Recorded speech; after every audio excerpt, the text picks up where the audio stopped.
Jill just watched Night of the ID Snatchers. Buying a poster of it will prevent her from getting too distracted. Okay, let's get that poster. Shopping. Movie poster. Night of the ID Snatchers. The beloved police mockumentary. Let's buy that. Yes. Looking at the poster, Jill managed to get Gaby off her mind, even if just for a little bit. Have a very nice day. And I need 10 grand by the 30th, otherwise I'm going to get evicted. I've got 10 grand already. As long as I don't spend too much, I should be okay. Let's check the phone. Here we go. Taylor the Brain tired of name change requests. A couple of weeks ago, we wrote about Taylor, one of the brains from the Solar Anima project. One of the highlights from the interview that was unfortunately stripped from the finished version was a stray comment about how many people asked Taylor to change their name to Brian on a regular basis. I know people try to be funny, but I won't change my name for a punchline. Okay, whatever. Next. Parliament discusses anime influence. Oh my god. During an unusual meeting held at Parliament today, delegates discussed the effects of anime on the population. It's nothing but filth. Trash. Okay. If I could choke every single writer and animator out there, I'd do it. I'd choke them with my own enhanced hands. Several anime studio heads have responded to the news. I think they would ban it if it wasn't bringing so much money into the local market. I do agree that anime is trash, but I'll save the genre. You can trust me. Sweet.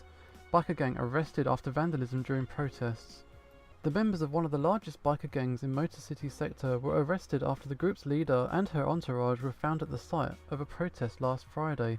Their leader, commonly known in the streets as Christine Love, declared to the press that they were unjustly arrested and that her gang was only there to defend protesters from the White Knights. They're afraid of us. They know they can't take us down in the streets, so they use protesters as a shield, and we had no option but to surrender. Okay, they're currently detained and waiting trial. The formal charges are unknown so far.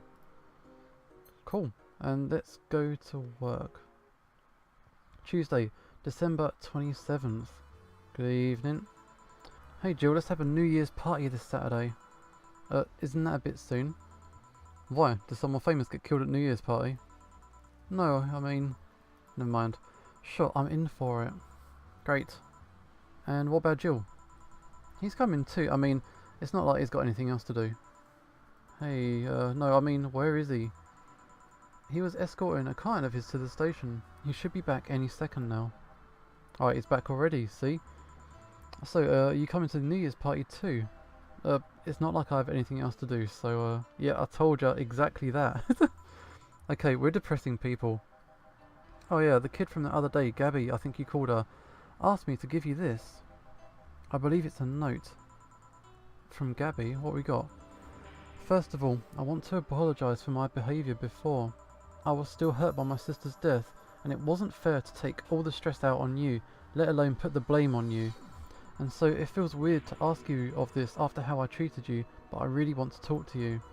I want to catch up, to chat for a while, to do what you were doing with me before I lashed out. I want to understand this freedom you talked about, the fear that drove you to a fight with my sister. I'll go back to the bar on the 31st, and I won't take up too much of your time. If you don't want to see me after all that, I'll understand. But please, I really want to talk to you. Gaby. Wow, that girl's got a big vocabulary. She was always the smart one. Wow, the 31st is written in different handwriting. Oh yeah, she asked me when you would be here and relatively free, so I told her about the party. I also assumed that you'd say yes to the party, which might not have been the best idea now I think about it. Boss, I've got second thoughts about coming to that party. What? Why? Because I really don't want to face Gaby again. Now it's all coming back to me. What drove me never to go back and apologise after all these years? Fear and shame. Shame because I know I made a hideously stupid mistake, and it's painful to face your mistakes. And fear of what they might say. With Lenore, we never broke up formally, so I was always afraid that if we were going to meet again, she'd break up with me. And I don't want Gaby to tell me that she hates me to my face. Lenore was in the right to break up with me, and Gaby's in the right to hate me. But I don't want her to. Maybe if I never see her again, she'll never tell me that. Jill, you stupid. What's up?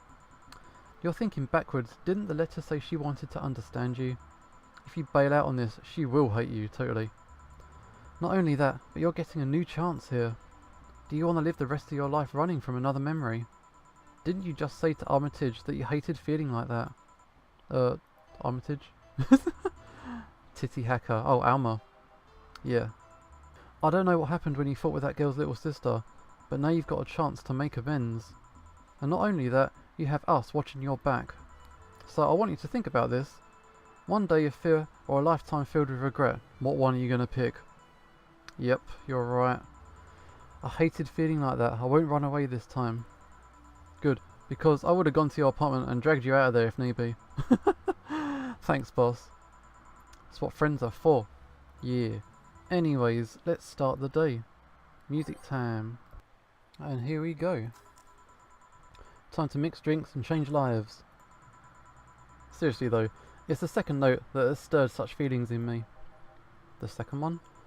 2 weeks ago, I got another note in the mail. This one is from Lenore. Was that the envelope you took away from me in a panic? Yep. You haven't opened it yet? Why not open it with Gaby? You're facing one fear. Might as well face the other. Maybe. Don't push her, Chief. I'm not. I just know that she's capable of doing all of that. I'll go secure stuff for the party. Call me if you need anything. Keep it up, Jill. Thanks. Happy holidays. It's Stella. Someone's happy.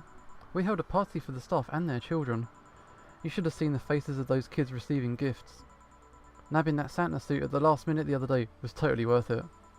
Santa dresses seem to have been popular this year. I heard they were sold out in most places. There was this weird shortage of Santa suits, but luck was on my side this year. Yeah, sorry for that outburst. She's blushing. Why, you look so happy. I felt happy too. You shouldn't hide your happiness. Anyway, can you get me a cobalt velvet, please? No problem. 1 cobalt velvet coming up. 2 flannel guides. 5 of these. All on the rocks and mixed. Cobalt velvet. Okay, are you meeting with Stay today? She should be here in a bit. She told me she wanted a drink here, and since I was coming here too. Okay, sadly, I can't stay for long. I've got some errands to run. Okay, how's she been though lately? She's better. Her wounds have been healing really nicely. If only she stopped scratching at her bandages so often. Okay, what about her eye? No. Oh, hers, sorry. It would take longer to heal, but as long as it's kept clean, there should be no problem. But to be honest, I'm more worried about her emotional wounds. She doesn't show it, but she's had depressive bouts from time to time. And who can blame her? Her life changed completely. The job she loved no longer exists. She was used as a disposable pawn in the whole bank affair. I'm afraid it will all make her go back to her old ways. Okay, her old ways. There was a rough spot when Say was a teen. Her mum's clinic was about to close, then her biological father, who was an arsehole, showed up. And the teachers at her school didn't help. Say is not a slow learner by any means, but her way of learning stuff is different. She needs equivalences to things she knows. You need to get a bit in her mindset. Once you get this, she's a fast learner, but schools don't have that kind of patience. They basically branded her a failure. She even dropped out. I would have suggested a special course somewhere else, but that would have offended her. She's always been against being labelled as special or different. Anyway, Say was totally different during that period. Foul-mouthed, short-fused, always frowning, the total opposite of how she is nowadays. From time to time, I see that old look cross her face, and it scares me. You're comparing her to your teen self though. People mature. Maybe she'll show signs from time to time, but I bet Say knows better than to go back to that. I hope so. Give me something cold and sweet. Okay, cold and sweet. Okay, cold and sweet. This is a sweet drink. It's also on the rocks, so it's got the ice. So we're going to try this one. Moon Blast. Okay, all on the rocks. Blended. So hopefully this will fit the bill. Moon Blast for you. Okay, this is the kind of stuff Say asks for, you know. Now that you mention it, so I take it Say's family situation isn't exactly fine and dandy then. It's a mess they've tried to fix over time, and I'm glad to say they've actually done it. Say's mum had a really abusive relationship with Say's biological father. Sadly, like many women in that situation, she just tried to justify his actions. But apparently, things got nasty when Say's mum, Miss Emmy, got pregnant. At that point, she had an epiphany, one could say. She didn't want that guy to raise her child, so she finally sought help. Things weren't so easy though. Before the authorities could take him away, Miss Emmy got a serious beating from him. She still uses a cane to walk thanks to that. She moved here, Say was born, she started her vet clinic. So did he come back then? He was drunk and couldn't find any drugs, so he made it to the city. He caused a ruckus for a couple of days until Say managed to scare him off. Okay, how'd she do that? She beat him to near death 3 times. Sorry, I shouldn't laugh, but oh no, don't worry, I laugh too. The dramatic irony there is delicious. I've been wondering, can you really be so calm in the lower parts of the city? What's that? I mean, the streets are not exactly safe, and a cat boomer is sure to become a target. Well, I have my security staff with me at all times, so there's no problem. Besides, this part of the city is comfier. Come again. Sure, uptown's cleaner and maybe more secure, but it's also sterile. Around here you can actually feel the warmth of the people. You feel there are people living. I especially like going to a busy food stand. I feel a warmth there that uptown doesn't have. It's also easier to talk to people. You finally showed up. Welcome, welcome. If you try to talk to someone in the upper part of the city, they'll either shrug you off or flat out ignore you. People around here are a bit wary, but they're also more likely to talk to you. Not that things aren't nice here though. Do you want a drink? I feel like having a beer. Make that 2. But I just want 1. I'm asking 1 for me. Adding 1 to your order. Oh yeah, okay fine. 2 beers for the girls. Sweet. Okay, that's 1 and number 2. And yeah. Thanks for the beer. Say, you should have seen the kids after you left. They were all playing with the toys you picked. You nailed it again this year. They were all asking, where's Say? Where's Say? Why do they call you just Say when they call me Auntie Stella? I don't look that old. Don't worry about it, they still like you. Sorry, I had to leave, but Mum worked overtime that night and I couldn't leave her alone. Okay, what happened? Well, there were fireworks and some dog thought it would be safe to hide in a jar. The little guy managed to get his head and paw stuck inside. And it was plastic, so they couldn't try and break it. Okay, that sounds pretty messy. She needed someone to hold the dog while she worked. Poor fellow was scared. Well, I'm out. Oh yeah, we're going to be having a New Year's party this Saturday if you want to come. Sure, it's better than depressing myself with my dad's woes about the next fiscal year. I'll be there. Bye Jill, bye Say. Careful now. Come again. Okay, you want to come too? I'd love to. I'd also make up for not coming last time. How was the party? It's pretty nice. We played Truth or Dare. Had some fun, broke some glasses. Ate lots and lots of food. Seriously, looking back, the amount of food was ridiculous compared to the number of people who were there. Better leftovers than left hanging, don't you think? Yes, yes. Do you want another drink? Let's try something classy. Okay, what's classy? What about a mercury blast? That's classy, isn't it? 1, 3, 3, 2, all on the rocks. And then we just got to blend this one, and then we're good to go. There you go, something classy. Yet this is the thing. Stella came in quite cheery about Sunday. This Sunday?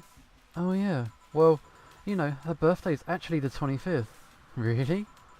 There's a weird story from when she was a kid. She heard Mega Santa's story and somehow got it into her head that by being born on the 25th, she was the spiritual reincarnation of the original Santa. That made her start giving out gifts like crazy. She got over it, but it's the gifting it stuck to her. Spiritual reincarnation? Well, story says that Redmond family destroyed Santa's spirit, and that Mega Santa was reborn as a manifestation of the Christmas spirit. She thought she was the old Santa spirit in the new body. Wow, that girl was delusional as a kid. Speaking of things you did when you were young, Stella mentioned she'd worried about you going back to your old ways. Something about a rough period where you were angry or something. Oh, that, it's sweet that she's worried, but I won't go back to those old ways just like that though. Even if I face the same situation, I'm more mature, you know? I'm not a teen anymore. Expected as much, and I told her as much. Hey, can you get me something bubbly? No problem. Something bubbly for a bubbly girl. Bubbly. Beer. What about not a frothy water?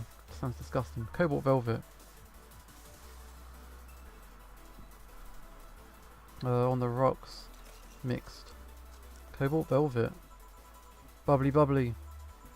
Hey Jill, this might seem a bit random, but here comes the but.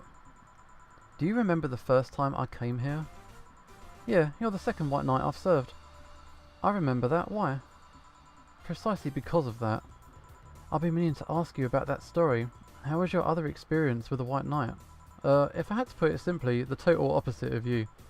Aha, she came here as part of her work, looking for information on some case. I went through the motions, offering her a drink and all that, but she came only for her job. At first I thought she was just another private eye, but she showed me her badge and everything.